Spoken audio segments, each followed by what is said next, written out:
Bom, boa tarde a todos. Que Jesus possa nos envolver na sua paz, na sua luz, inspirando-nos nas reflexões dessa tarde. E nós escolhemos como tema que vai nortear as nossas reflexões uma das passagens talvez mais fantásticas do Evangelho, aquelas que mais nos causam espanto, que a gente fica a se perguntar sobre a possibilidade daquele fato ter acontecido, mesmo em se tratando do Cristo, sobre o que de fato aconteceu ali, o que se passou nos bastidores, né? Como explicar o que aconteceu na chamada ressurreição de Lázaro, que está narrada no capítulo 11 do Evangelho de João.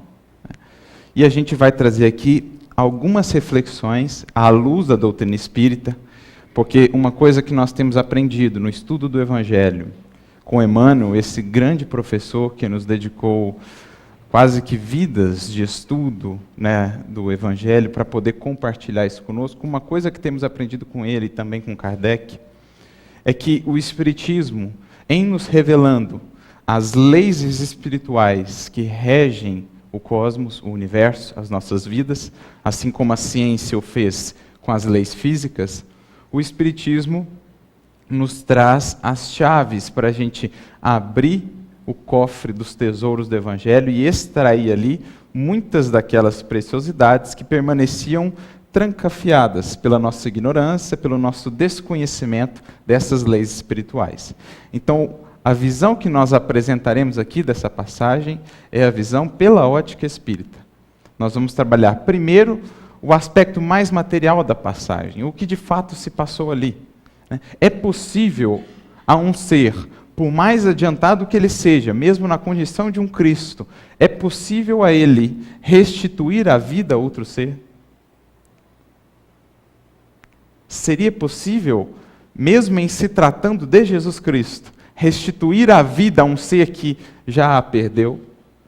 Então, primeiro a gente vai trabalhar esse aspecto mais material da questão, mais físico, o que se passou ali. Mas, como a gente também vai aprendendo nesse estudo, toda passagem do Evangelho, toda fala, todo gesto de Jesus tem uma profunda conotação simbólica. E é essa conotação simbólica que muitas vezes diz respeito à nossa vida aqui e agora.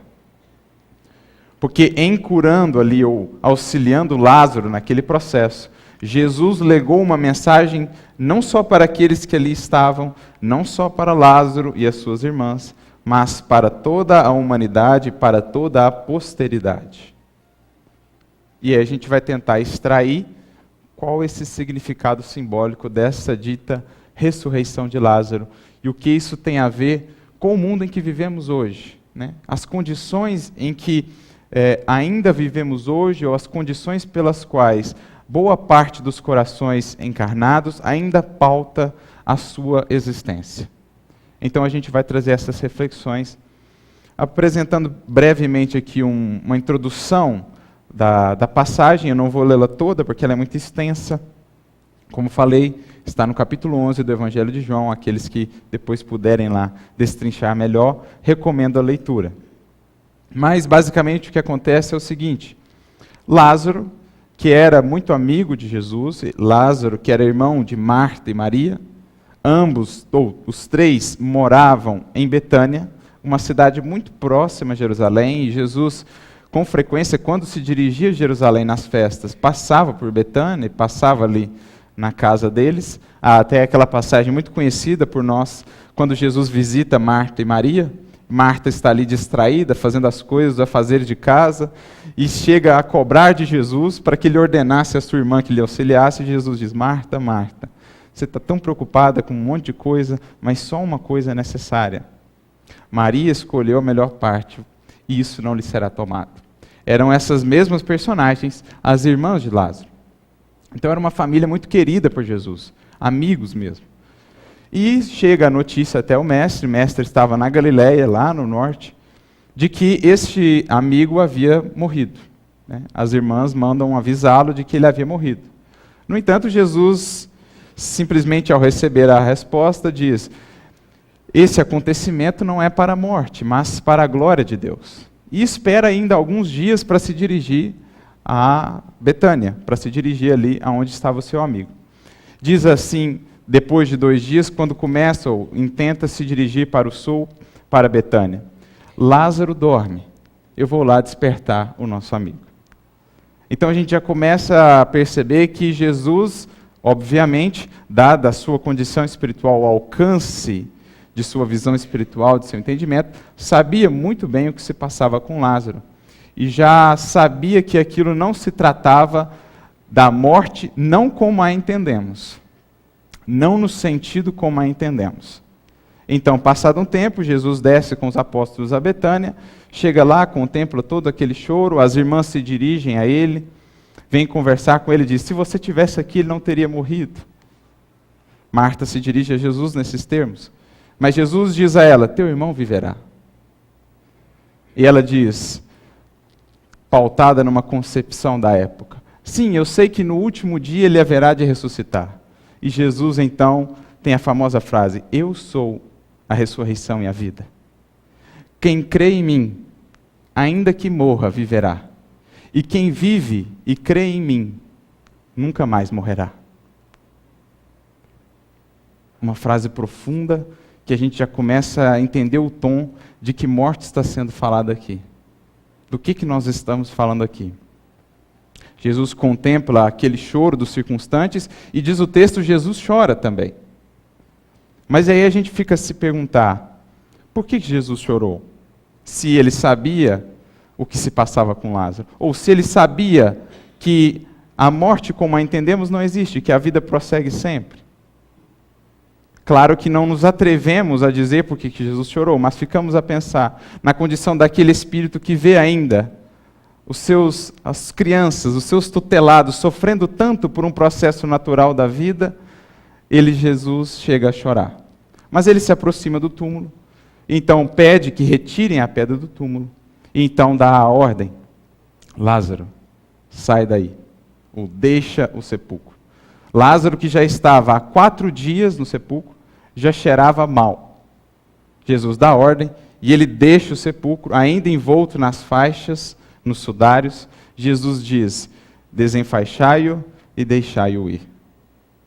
E assim se encerra a passagem. Lázaro segue e volta à vida ativa, claro, depois ele veio a desencarnar. Depois ele veio a morrer de fato.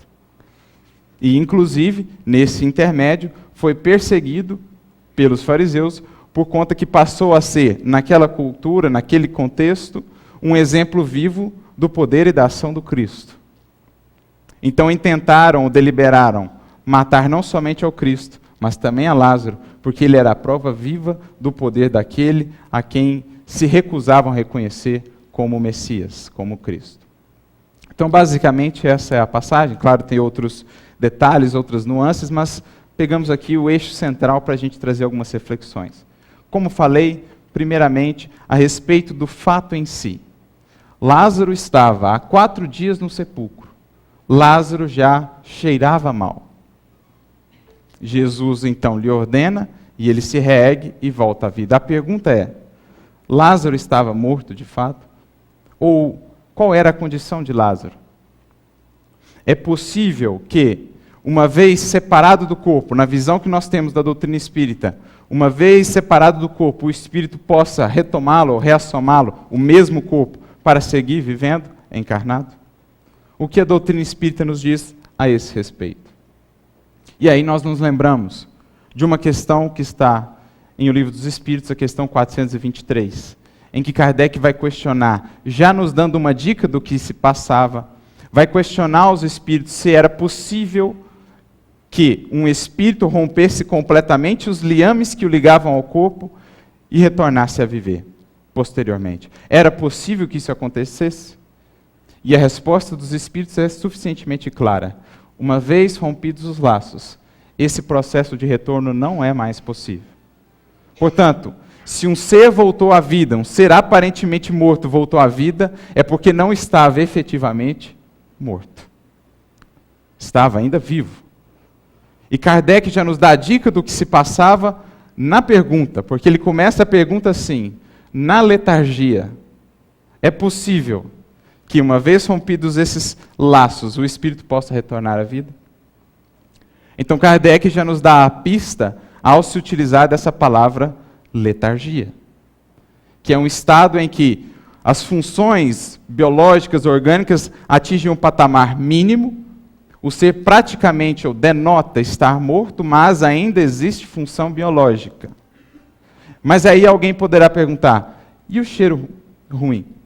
O que se passava? Ora, isso não é de todo estranho. Existem vários casos conhecidos e documentados de pessoas que ainda se encontravam vivas e que chegaram a exalar esse cheiro por conta da deterioração das extremidades do corpo, onde faltava a circulação. E ali iniciava-se o processo de necrose. Então, nós já estamos começando a perceber que Lázaro não estava efetivamente morto. Lázaro havia entrado num estado de letargia ou catalepsia, vai depender do termo, da conotação que demos. Letargia como um estado mais grave e generalizado, a catalepsia muitas vezes com uma característica mais local. Então é isso que se passava. Nós temos até, como uma revelação, uma curiosidade interessante, uma informação que nos é trazida por Bezerra de Menezes no livro Recordações da Mediunidade, da grande médium Ivone do Amaral Pereira. No capítulo 1, o capítulo 1 inteiro, ele discorre praticamente sobre catalepsia e letargia, com informações muito interessantes a respeito, diz ele, dessas faculdades humanas, que uma vez bem dominadas poderão ser utilizadas no futuro para trabalhos, inclusive. Mas ele vai trazer a seguinte informação em se referindo a Lázaro. Lázaro estava ou passava por um processo de catalepsia aguda, oriundo de uma depressão causada por uma enfermidade. Olha que interessante isso. Bezerra de Menezes vem nos trazer essa informação. Por conta do desgosto de viver, no qual ele havia caído por conta de uma enfermidade, Lázaro havia caído naquele estado de catalepsia aguda, que o levou, inclusive, a permanecer aqueles 4 dias e a chegar naquela condição de cheirar mal. Então nós começamos a perceber que não há nada aqui fora das leis divinas.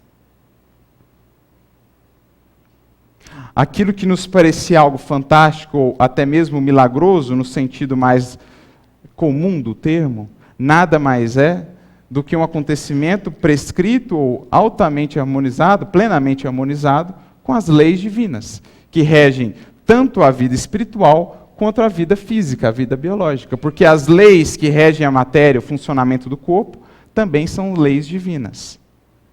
E o que acontecia com Lázaro nada mais é do que um processo inserido nessas leis. Portanto, não há milagre. O meio pelo qual Jesus se reutiliza ou se utiliza para restabelecer vamos dizer assim, a saúde de Lázaro, a sua vida ativa, claro, foi por meio do seu magnetismo altamente poderoso, que mesmo à distância era capaz de infundir-lhe aquele fluido vital do qual ele necessitava para retomar a sua vida, para restabelecer os laços, fortalecer, melhor dizendo, os laços enfraquecidos do seu espírito para com o seu corpo e restituí-lo à saúde. É isso que Kardec pergunta na questão seguinte, 424. Quais os meios de restabelecer um indivíduo nessa condição? Letargia. E os espíritos dizem, magnetismo. Esse é o recurso de infundir novamente no ser as forças de que ele necessita para restabelecer as suas funções orgânicas, refortalecer os seus laços entre perispírito e corpo físico e restituir-se à saúde. Naturalmente que nenhum outro ser que já pisou na Terra teve um magnetismo tão poderoso como o do Cristo. Um magnetismo, uma força que era capaz de simplesmente refazer partes do corpo de alguém. A gente já parou para pensar nisso? Chegava um paralítico de nascença para Jesus, ou seja, a coluna ali, os mecanismos que regem o movimento físico, estavam desde a nascença comprometidos. Ao toque do Cristo, aquilo era refeito e o indivíduo saía andando na frente de todos. É ou não é algo que nos maravilha? mas tudo dentro das leis divinas. Porque uma coisa que pode incomodar a muitos, quando a gente começa a entender isso, é: poxa, mas assim Jesus fica diminuído. Parece que ele não fez tão grande coisa. Mas será mesmo? Será que Jesus, aos nossos olhos, ficaria diminuído? Ou aumentado, ou diminuído, por romper as leis divinas? Ter de romper ou passar por cima das leis divinas para executar a sua tarefa? Jesus cresceria ou diminuiria o nosso olhar? Porque se o Criador, que é a perfeita sabedoria, a maior sabedoria, inteligência suprema que há no universo, estatuiu leis, e este enviado dele, que veio aqui cumprir uma tarefa sob as ordenanças, a ordenação dele, ao cumprir a sua tarefa, quebra essas leis, há algo aí que nos incomoda. Não seria mais sensato que esse ser, inteligência suprema, estabelecesse leis que não precisassem ser descumpridas para que o bem se fizesse, ou para que as suas próprias ordens se cumprissem? Porque se Jesus agia sob as ordens do Criador, e para cumprir essas ordens ele precisava derrogar as próprias leis do Criador, qual a lógica nisso? Que sabedoria é essa que estatui leis que precisam ser quebradas? Qual seria a harmonia do universo se as leis que têm o objetivo de reger e harmonizar todo esse universo vão sendo quebradas, vão sendo violadas? Então Jesus cresce ou diminui aos nossos olhos quando entendemos o que de fato aconteceu? Jesus ficaria menor aos nossos olhos se descobríssemos que ele não fez milagres, como nós descobrimos na doutrina, segundo a concepção normal do termo? Se ele mesmo veio e nos disse: eu vim cumprir a lei, e aí ele vai e descumpre a lei? A lei biológica que rege a vida dos corpos? Qual o senso nisso? Por acaso ele seria um ser à parte na criação? Então a gente começa a perceber que tudo isso se enquadra na infinita sabedoria de Deus, e aquilo que julgávamos ser um milagre era apenas algo que ainda desconhecíamos, algo do qual ainda não tínhamos pleno conhecimento e que, portanto, transportávamos para o campo dos milagres. Mas à medida que o espírito humano, auxiliado pela ciência, foi amadurecendo, fomos percebendo que nada no universo destoa ou se afasta dessas leis perfeitamente harmoniosas.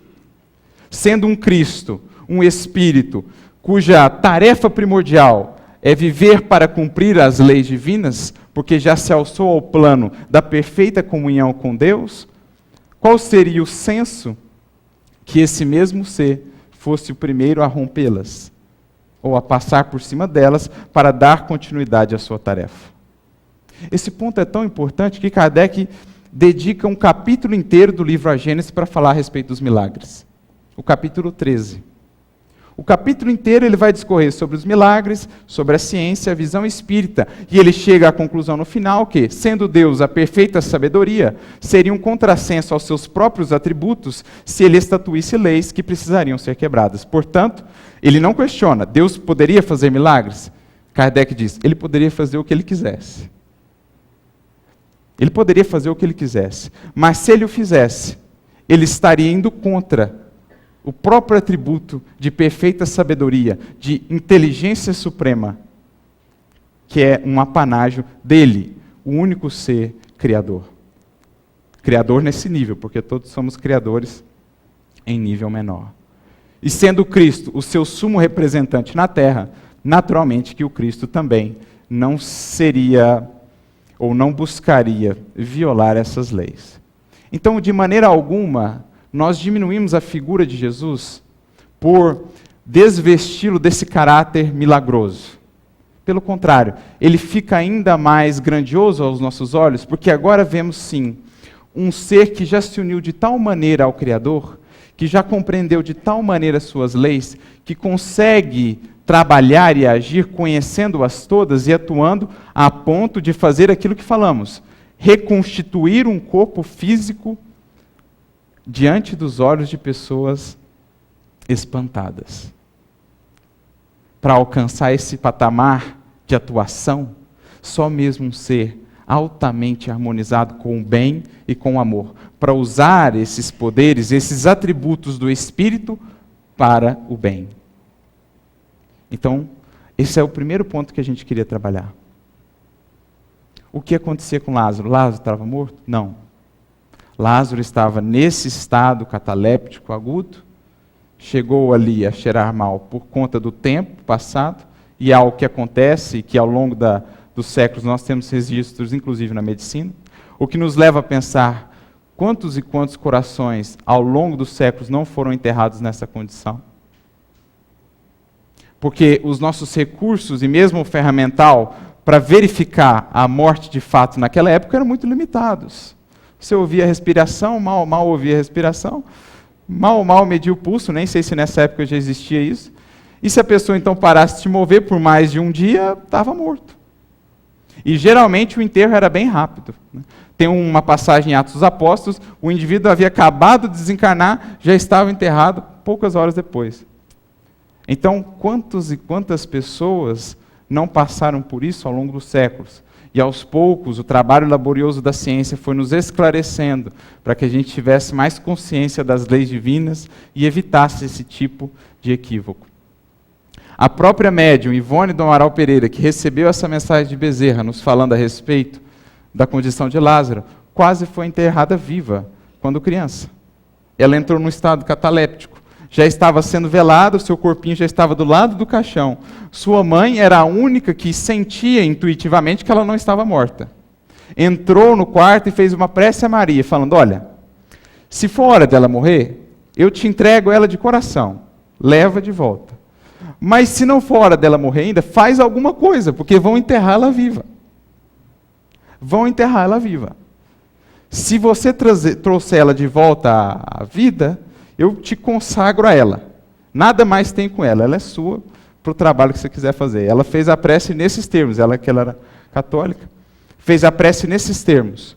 Ela sai e encosta na filhinha, bem novinha ainda, encosta ali na filhinha, e de repente ela volta à vida, chorando, porque haviam colocado uma coroa de rosas nela e uma das rosas havia ferido a sua cabecinha.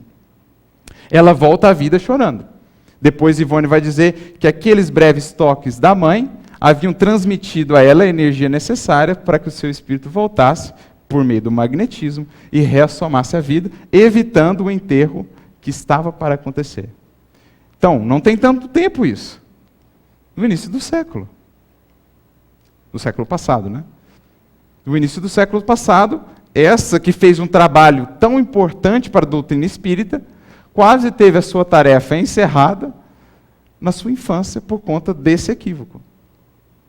Então não é algo assim tão maravilhoso, não é algo tão fora do nosso contexto. É o que se passava com Lázaro. Mas esse é o aspecto puramente físico da passagem. Agora nós vamos mergulhar um pouco mais no aspecto espiritual. O que significa dizer, o que esse texto, o que essa história do Lázaro tem a ver comigo? O que esse Lázaro representa? O que essa caverna, esse sepulcro no qual ele se encontrava, representa? Essas faixas que o envolviam representam. E o que é esse papel do Cristo em trazer Lázaro de volta à vida? Quando ele diz também, e deixai-o ir. E quem vai nos ajudar inicialmente nesta reflexão é o Espírito Benfeitor Emmanuel. No livro O Consolador, na questão 317, questionam Emmanuel qual o significado dessa passagem, o significado simbólico da ressurreição de Lázaro. E Emmanuel começa a resposta dizendo assim, primeiro, ela é um selo divino da passagem do Senhor pela terra. Porque essa passagem encontra-se no Evangelho de João. E o Evangelho de João, até o capítulo 11, ele é dividido por alguns estudiosos em duas partes, até o capítulo 11, do capítulo 12 em diante. Até o capítulo 11, ele é conhecido como o livro dos sinais. Porque em João nós vamos encontrar 7 sinais. O número 7 não é por acaso. É um número importantíssimo naquela cultura, que representa plenitude, representa totalidade, é um número divino. O número 7 está presente em quase toda a linguagem bíblica, sempre representando algo divino, algo de plenitude, totalidade. Basta lembrar da alegoria dos 7 dias da criação, basta lembrar que o dia mais importante para eles era o Shabat, que era o 7º dia, vem da mesma palavra hebraica, da mesma raiz. Mas o livro de João traz, na sua primeira parte, a narração de 7 sinais, ou 7 atos do Cristo, que tinham como características ser uma demonstração, ser uma representação da sua tarefa entre nós. Começando lá na transformação da água em vinho, nas bodas de Caná, e encerrando-se com a ressurreição de Lázaro. Totalizando 7, e claro, esses 7 atos de Jesus têm um simbolismo profundo, mas que não convém aqui a nossa reflexão, nós vamos nos fixar apenas no último. Então Emmanuel está indo no mesmo sentido dos estudiosos, que dizem que este ato é um dos selos divinos da passagem de Jesus entre nós. Ela quer dizer alguma coisa, porque um símbolo ou um sinal é algo que aponta para outra coisa. Um símbolo é a metade de um todo. Você só entende um símbolo quando você entende o que ele significa. Um sinal é algo que aponta para alguma coisa, é o sinal de que alguma coisa está acontecendo. E Jesus, ao realizar esses 7 atos, queria nos transmitir um sinal. Queria deixar aqui a marca da sua passagem, marca que haveria de repercutir para toda a posteridade. Porque enquanto ele esteve entre nós, a grande maioria, mesmo os apóstolos, não entendemos quem ele era. Nós só fomos a entender quem ele era de fato, depois da sua morte e dita ressurreição, ou, no caso de muitos de nós, muitos séculos depois, fomos entender quem de fato era o Cristo. Mas ele deixou lá os sinais, porque quando despertássemos para isso, em olhando para esses sinais, entenderíamos o que ele haveria, o que ele queria nos transmitir. Então esse é o primeiro ponto. Essa ressurreição de Lázaro, esse ato de Jesus, esse acontecimento, era um dos selos divinos da passagem de Jesus pela terra. Por isso, quando Jesus recebe a notícia, ele diz assim: esse sinal, esse acontecimento, não é para a morte, mas para a glorificação do Filho de Deus. No caso, em se referindo para que ele pudesse expressar melhor qual era a sua condição aqui, ou qual era a sua missão entre nós. Mas o Emmanuel prossegue.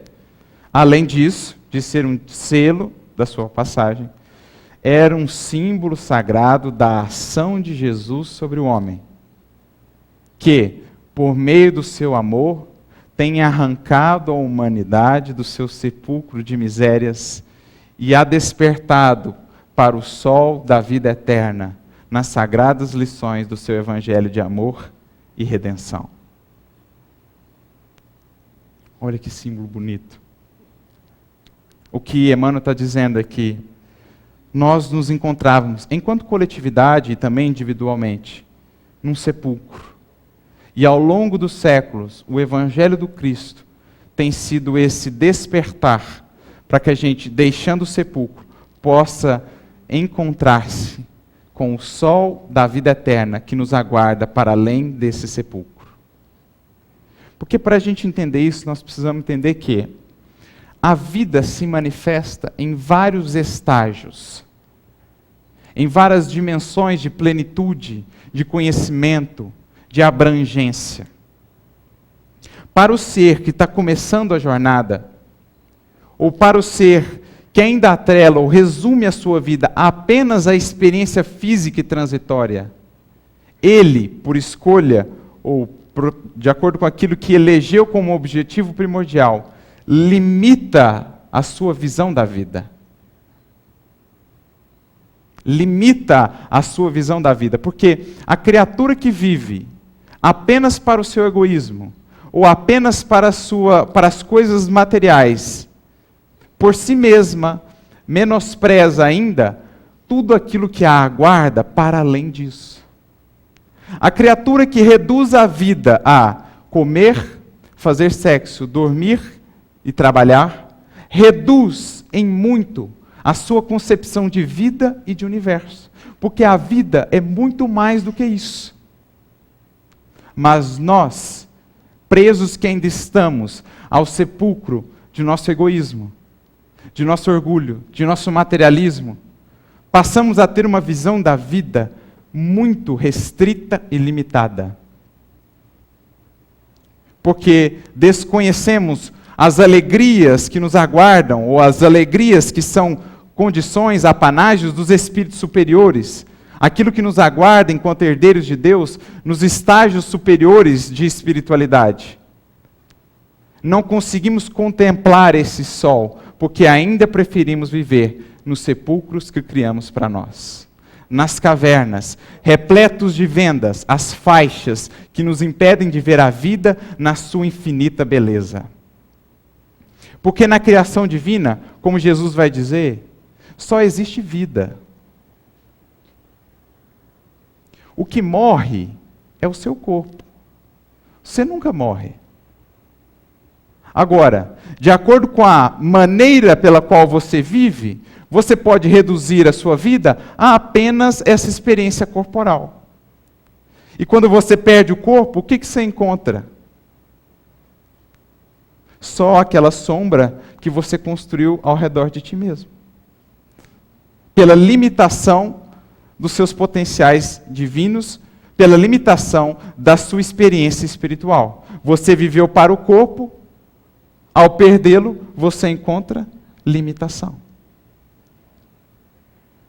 Por isso o apóstolo Paulo vai dizer assim, na sua carta aos Romanos: se viverdes segundo a carne, morrereis.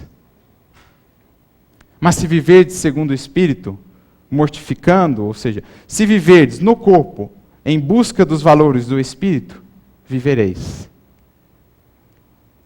Porque enquanto a gente está dormindo, vamos assim dizer, para as realidades espirituais, para os valores espirituais, ainda não despertamos para a vida ou para aquilo que somos de fato, espíritos.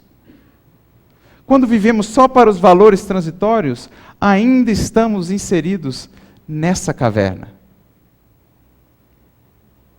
Mas o que Jesus vai nos fazendo a partir do seu Evangelho?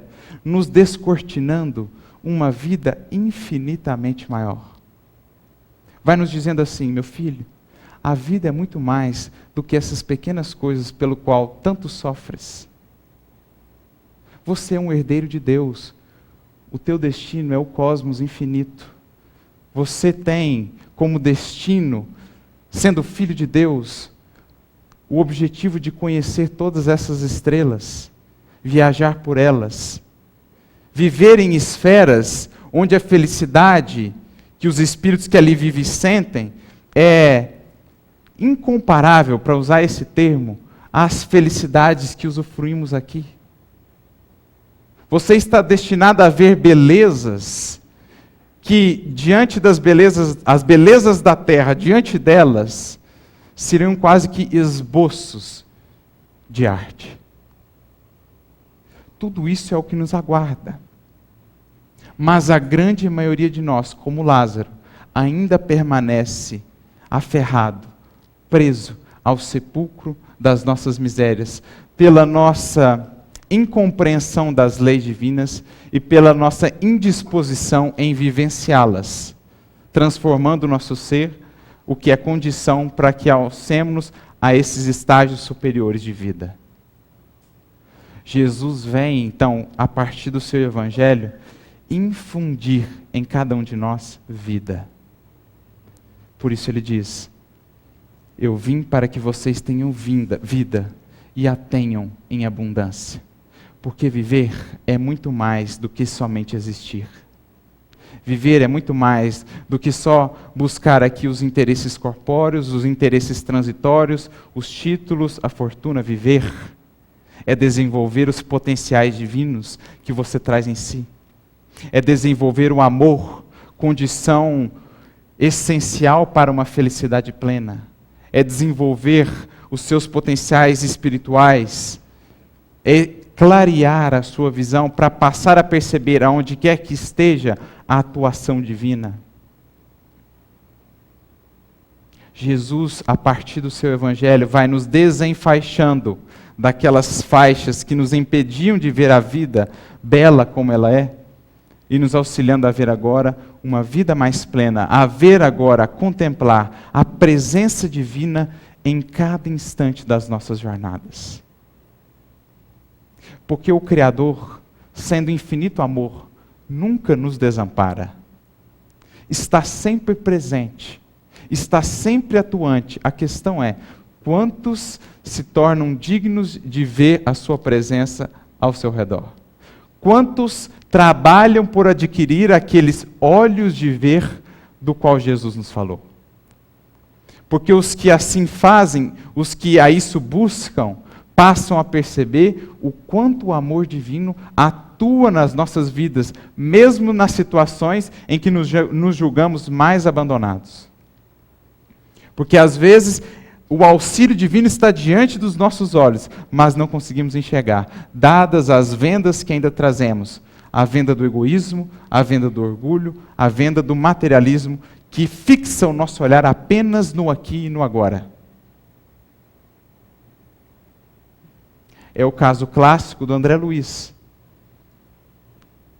8 anos no umbral, aquela condição difícil, tomando água daquela lama que ele ali encontrava, comendo aquela vegetação feia daquela região. 8 anos. Em um momento ele tem um insight, ele pensa assim, mas deve existir um Criador. E se tem um Criador, por que ele me abandonaria se eu sou filho dele? Por que ele iria me negligenciar, me esquecer? Então ele faz a prece mais sentida do seu coração, até então. Quando ele abre os olhos, Ministro Clarence está do seu lado para auxiliá-lo. A pergunta que fica é, Ministro Clarence não o tinha visitado antes? A sua mãe não o tinha visitado antes? Várias vezes. Mas André estava no sepulcro. André estava com as vendas de Lázaro nos seus olhos. Não era capaz de ver, porque a sua visão estava fixada apenas nas conquistas materiais. Havia deixado o corpo, mas ainda pensava só nele e naquilo que tinha conquistado nele. Havia deixado o corpo, mas ainda buscava os prazeres do corpo, porque não havia vivido como espírito, mesmo encarnado.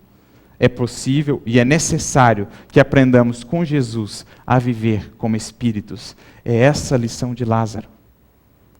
O amor do Cristo tirando as vendas dos nossos olhos, para que a gente viva mesmo aqui ou fora daqui, no corpo ou fora dele, enquanto como espíritos, buscando os valores do Espírito. Porque como nos diz Emmanuel, numa mensagem muito bonita, o homem carnal, aquele que vive apenas para o corpo, só enxerga aquilo que está morto ou aquilo que vai morrer. Quem vive ou quem vê o mundo apenas pela visão física, só enxerga o que está morto ou que vai morrer.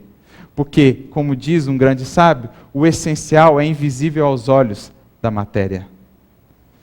O essencial, virtudes, valores espirituais, só é visível aos olhos do Espírito, para aquele que já despertou para a sua condição de espírito imortal. Para aquele que já deixou o sepulcro e tem caminhado, como Lázaro, restituído à sua verdadeira condição de espírito imortal. Isso é interessante porque, ainda hoje, essa é a condição da grande maioria das criaturas encarnadas. Vivem para o aqui e para o agora. Encarceram-se nas suas próprias criações, as criações do seu egoísmo e do seu materialismo. Reduzem a vida a apenas a experiência transitória. E, portanto, sofrem. Porque, como o próprio nome diz, é transitório. E quando perdem aquilo, sofrem porque toda a sua felicidade estava projetada naquelas conquistas transitórias. Estavam, entre aspas, mortas para a vida espiritual, porque se consideravam apenas um aglomerado de células que tem como objetivo primordial fruir prazer, conquistar dinheiro, títulos, fama ou poder. espiritualmente falando, haviam abdicado da vida espiritual, porque focavam-se apenas naqueles objetivos. Focavam-se apenas naquele objetivo. Então, tudo que foi criado por Deus, na criação divina, é beleza, é vida, é plenitude, é alegria. Dor, sofrimento, lágrimas, só existem na criação divina como criações nossas, pelo nosso afastamento da lei divina. E por conta dessas criações de afastamento da lei divina, criamos sombras que nos impedem de ver a vida na sua beleza original, como planejada por Deus. O planeta Terra é um paraíso em si mesmo. De onde vem a destruição? Do homem. Não fosse o homem afastar-se das leis divinas, o planeta Terra seria um paraíso. Sem lágrimas, sem dores. Seria só vida, beleza, se o homem entendesse a sua condição de espírito mortal. Mas, como ainda nos afastamos, criamos essas sombras que nos impedem de ver a beleza e a harmonia do universo como ela é. Por isso, Emmanuel vai dizer assim, uma mensagem muito bonita, está no capítulo 42 do livro Pão Nosso, quando ele vai comentar o versículo de Jesus, que Jesus diz assim: Deus é Deus de vivos e não de mortos, porque para Ele todos vivem. Jesus mesmo disse, Deus é Deus de vivos, porque para Deus ninguém está morto. Acontece que, por conta das nossas escolhas, podemos momentaneamente cair nesse sepulcro. E aí Emmanuel vai dizer, comentando esse versículo, encontramos a morte tão somente nos caminhos do mal, em que as sombras criadas por nós nos impedem de ver a vida gloriosa que nos cerca. Esses sepulcros são criação nossa, das sombras que nascem ainda do nosso mal, o mal que habita em nós, que nos afasta dessa harmonia com o Criador e suas leis e nos impede de ver a beleza e o amor que nos cercam aonde quer que estejamos. A partir do momento em que ouvimos essa voz do Cristo que segue ecoando no nosso mais íntimo, Lázaro, sai para fora. A partir do momento que ouvimos esse chamado e nos dispomos com Jesus a deixar os sepulcros para trás, aí sim nós entendemos o que ele disse a Marta quando ela veio lhe falar da morte do seu irmão. Quem vive e crê em mim, nunca mais morrerá. Porque quem vive em Cristo, quem passou a aplicar o Evangelho à sua vida e despertou para a condição de espírito imortal, não mais morre. Porque ele sabe que, sendo ele espírito mortal, não está sujeito à morte, a não ser que encontre ou que busque os caminhos do mal. Quem haverá de morrer são os nossos corpos. Nós seguiremos vivos, atuantes, laboriosos, vida afora, encarnação afora ou fora dela, trabalhando e crescendo e evoluindo. Essa é a ideia. Quem vive e crê em mim, nunca mais morrerá. Não está mais sujeito à morte, nem mesmo a teme. Porque agora, estando aqui, já planeja ou constrói como espírito imortal que é. Isso é importante. Porque no mundo em que vivemos ainda hoje, dominado pelo materialismo, viver fora desses preceitos é quase que ir contra a corrente. Porque para a criatura que vive pensando apenas ali no túmulo como fim, ela não entende o porquê do sofrimento, por exemplo, o porquê do sacrifício, da renúncia, da humildade. Porque se a vida se resume a esse momento aqui, a esse corpo, por que eu vou renunciar? Por que eu vou ser humilde? Muitas vezes sendo pisado por outros. Por que eu vou fazer isso? Se eu só tenho essa oportunidade, assim, vamos dizer, de aproveitar.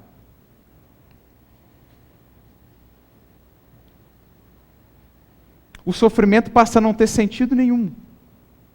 O que abre campo para uma série de saídas do sofrimento altamente prejudiciais para o espírito que as escolhe, como, por exemplo, o suicídio. Porque se é só isso aqui, e se eu estou sofrendo, o que é melhor eu fazer? Na visão de quem reduz a vida a isso, cessar o sofrimento. E aí, a armadilha. Caio no maior. Porque a nossa esperança tem a dimensão do horizonte que nós temos da vida. A nossa força para superar as dificuldades tem o tamanho do horizonte que nós enxergamos. Se eu reduzo o meu horizonte ao aqui e agora, a minha força também é reduzida. Mas se o horizonte que me é descortinado pelo Cristo é o infinito, e lá no fim eu vejo felicidade plena em comunhão com Deus, eu tenho força para superar os obstáculos. Porque o que me dá força para superá-los é a motivação, é o horizonte que me faz caminhar.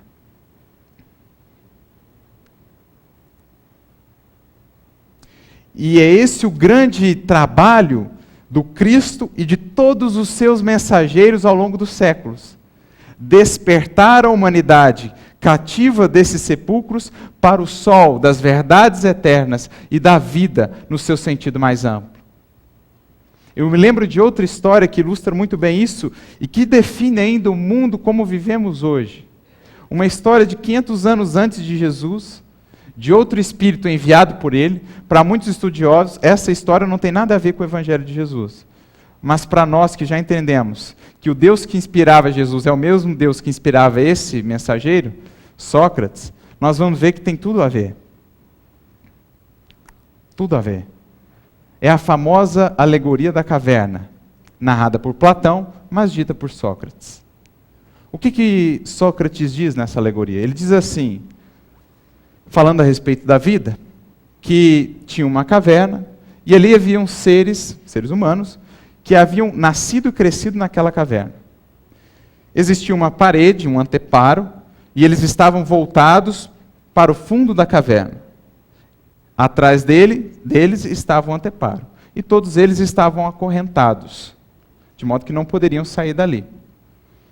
No fundo da caverna, na parede do fundo da caverna, eles viam uma série de sombras passando, porque antes do anteparo existia uma fogueira, e ali passavam algumas pessoas trazendo alguns bonecos. A sombra desses bonecos era projetada no fundo da caverna. E, naturalmente, os sons dessas pessoas também chegavam ao fundo da caverna. Então, para aquelas criaturas que ali nasceram e que ali cresceram, aquilo era realidade. Elas olhavam para o fundo daquela caverna, viam as sombras e ouviam os barulhos e acreditavam ser aquilo a realidade. Aquilo era a vida. Porque eles cresceram. Esse foi o molde que lhes foi apresentado desde crianças. Mas, vez por outra, um desses seres escapava dessa caverna. E quando ele escapava dessa caverna, ele saía para o mundo de fato. Ali ele contemplava o sol e ele via que a vida era muito mais do que simplesmente aquelas projeções ao fundo da caverna, aquelas sombras limitadas. A vida era aquele sol, todas as belezas que o mundo lhes apresentava. Então eles ficavam muito felizes. Iam voltar para avisar os amigos que continuavam presos, que a vida era muito mais do que aquelas simples sombras projetadas no fundo da caverna. Mas quando eles voltavam, falavam, olha, lá fora tem um sol, uma luz muito maior. Lá fora tem coisas muito mais belas, as coisas são muito mais vivas. As cores são muito mais perfeitas. Lá tem cheiro. As vozes são muito mais sutis e muito mais variadas. Mas como é que eles eram recebidos? Eram taxados de loucos, eram taxados de lunáticos, muitos deles eram atacados, muitos deles eram vilipendiados. Qual o símbolo dessa alegoria, senão a história da humanidade? De alguns seres que já descobriram o sol e encarnaram aqui para nos falar, meu filho, a vida é muito mais do que essas sombras que você contempla com seus olhos físicos. Há uma vida muito mais bela, muito mais ampla. Há um sol muito mais poderoso e luminoso. a vida espiritual, a vida verdadeira, o que de fato você é. Mas como nós tratamos ou temos tratado esses missionários ao longo dos séculos, inclusive o maior deles, seu lunático, seu louco, morra. Sócrates, em outros termos, com uma outra história, falava o mesmo que Jesus quis demonstrar com a passagem do nosso querido Lázaro, de que há uma vida muito maior, há alegrias e felicidades muito mais plenas, aguardando aqueles que se dispõem a deixar a caverna do egoísmo, a caverna do orgulho, do materialismo, que nos impedem de contemplar a beleza da divina e o amor divino atuando ao nosso redor incessantemente. Para isso, é preciso treinar os olhos com Jesus, para a gente passar a enxergar essa vida. E passar a vivê-la aqui, mesmo na matéria. É possível, temos os exemplos de quantos assim fizeram. E os que assim fizeram, mudaram os tempos, mudaram os séculos. Então esse é o símbolo da passagem. É Jesus que vem nos infundir novamente vida. É Jesus que, por meio do amor que apresenta no seu Evangelho, vem ressignificar os nossos valores. Vem nos ajudar a ver, mesmo na situação mais difícil do caminho, oportunidade de crescimento e de aprendizado. Mesmo na enfermidade mais dolorosa, um recurso de aprendizado e desenvolvimento para o meu espírito, que uma vez deixado o corpo, haverá de alçar-se aos patamares superiores, vencida a prova. Mesmo nos maiores obstáculos, enxergar ali a atuação divina para que exercitemos e desenvolvamos os nossos potenciais, porque sem obstáculos permaneceríamos para sempre estagnados. Porque na criação divina, vida é movimento, evolução, progresso. Tudo aquilo que para, morre espiritualmente falando. Basta ver a água parada, ao que ela dá origem. E basta ver a água em movimento, ao que ela dá origem, senão a vida. Assim também no reino do Espírito, tudo que está movendo-se, está progredindo, está vivo. Tudo que para, tudo que se fecha em si mesmo, que se cristaliza, está morto. Jesus vem nos convidar a deixar a estagnação, a posição horizontal, cômoda, que às vezes a gente cai por conta desses nossos equívocos e afastamentos da lei divina, a retomar a nossa caminhada. Por isso ele diz, desligai-o e deixai-o ir. Não apenas receber a energia do Cristo, mas sim voltar a caminhar. Voltar a caminhar. Mas, como falamos, por conta de passar, ou de ter se tornado um exemplo vivo do que Jesus pode fazer a uma pessoa, Lázaro, assim como Cristo, passou a ser perseguido. Porque todos aqueles que buscam ter um modo de vida que é diferente do modo de vida que ainda rege a grande maioria, será perseguido. Pelos encarnados e pelos desencarnados. Quando se esforça por ser humilde, é taxado de tolo. Quando tem uma vida de sacrifícios, é taxado de, para não dizer uma palavra mais chula, ingênuo. Quando tem uma vida, ou se esforça por valorizar as coisas espirituais, é taxado de fanático.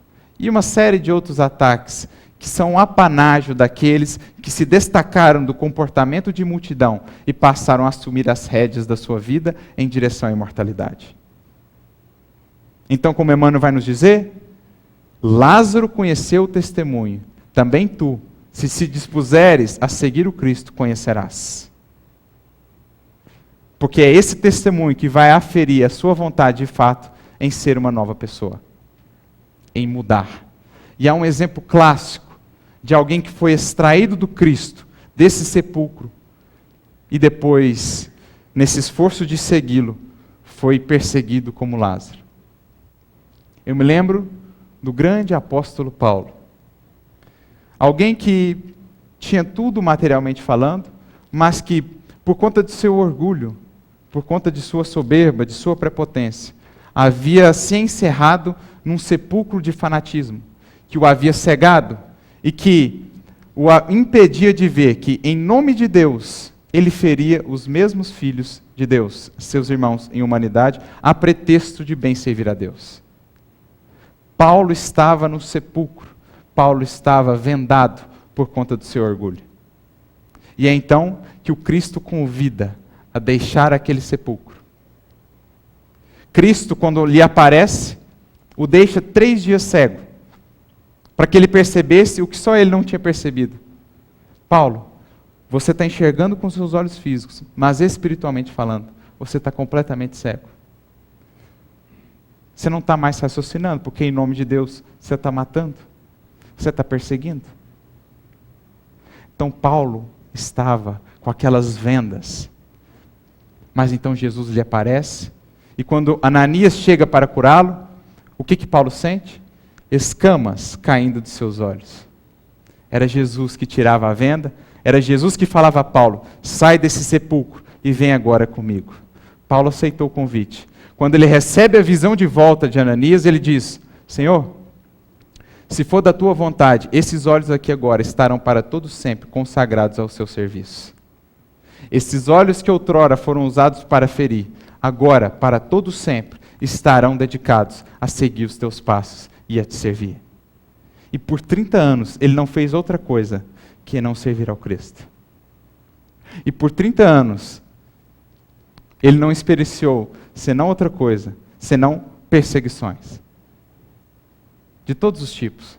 Porque ele era a prova viva do que Jesus pode fazer com uma alma. Aquele perseguidor, fanático e cruel, ao toque do Cristo, do amor do Cristo, se tornou o apóstolo Paulo. O homem que levou o evangelho por mais de 10.000 quilômetros a pé. O homem que por 3 vezes tomou 39 chibatadas. Que por uma vez foi apedrejado, 2 vezes naufragou. Várias vezes assaltado, várias vezes dormindo ao relento, várias vezes perseguido.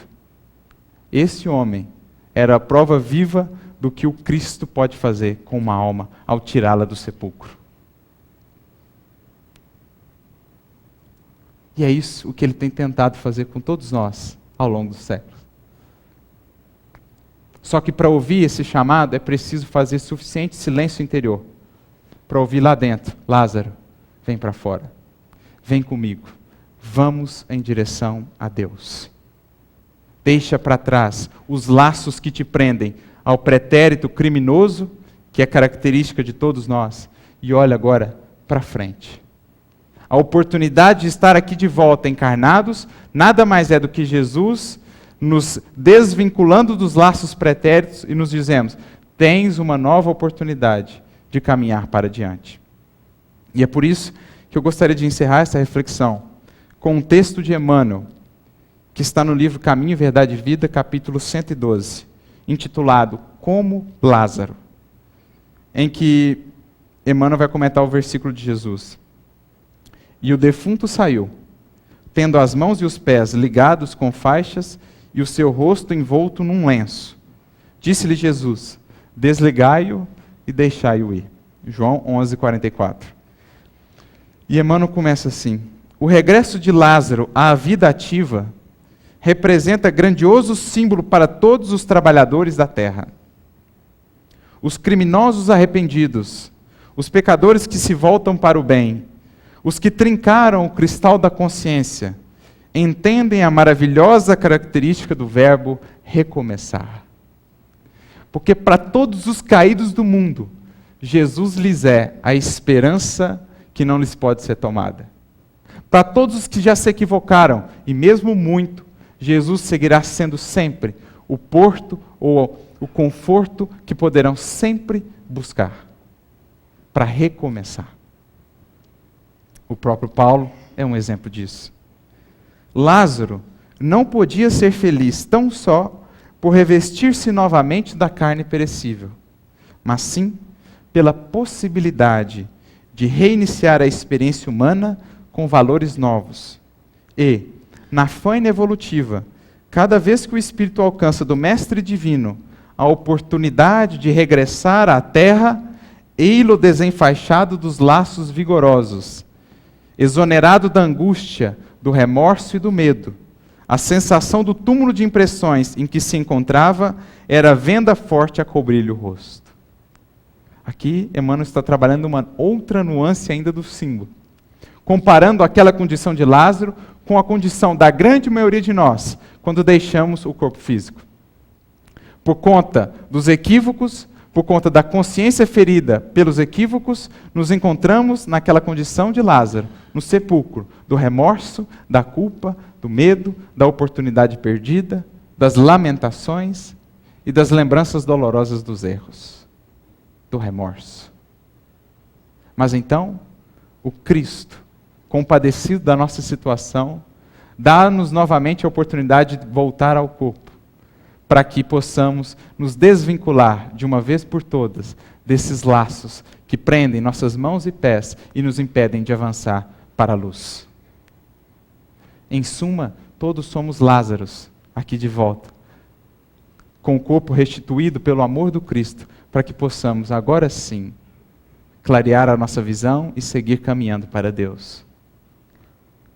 Jesus, compadecido, exclamou para o mundo: desligai-o, deixai-o ir. Essa passagem evangélica é assinalada de profunda beleza.